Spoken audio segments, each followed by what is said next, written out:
Andy Eigenman video viral matapos magkamot habang nagtitimpla ng kape, netizen napaudugyot. Si Andy Eigenman, isang kilalang aktres sa showbiz, kasalukuyang pinapuna matapos siyang masilipang nagkakamot habang naglilingkod sa pagseserve ng kape. Isang netizen ang nakapagkuha ng video na nagpapakita kung paano siya nagkakamot habang abala sa kanyang gawain. Sa paliwanag ng uploader ng video, ipinaliwanag nito na hindi niya pansin ang pangyayari ng pangangamot ni Andy Eigenman dahil abala siya sa pagmamasid sa magandang mukha ng dating aktres. Walang intensyon ang netizen na bigyang pansin ang pagkamot ni Andy Eigenman, ngunit ang eksena ay napagtuunan ng pansin ng ilang netizens na naglalabas ng kanilang opinyon. Bagamat wala sa intensyon ng uploader ang magpuna kay Andy Eigenman, hindi pa rin nakaligtas ang aktres sa mga kritisismo mula sa ilang netizens. Marami ang nagpapahayag ng kanilang disgusto at binyansagang, dugyot, si Andy Eigenman base sa nakitang pagkamot habang nagtatrabaho. Ang insidente na ito ay nagdulot ng malawakang diskusyon sa social media patungkol sa tamang pag-uugali ng mga kilalang personalidad sa publiko. May mga nagpahayag ng kanilang suporta kay Andy Eigenman,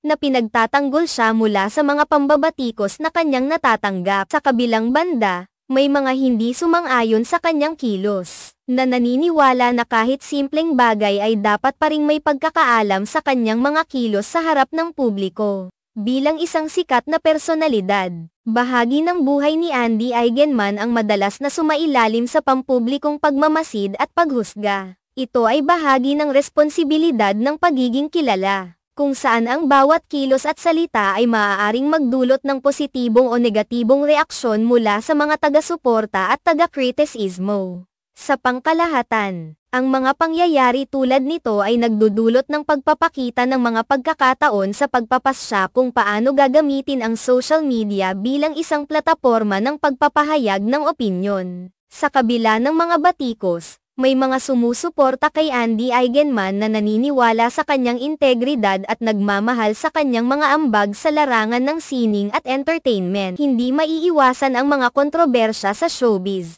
ngunit mahalaga pa ring tandaan na ang bawat individual ay may karapatang igalang at bigyang halaga ang kanilang dignidad.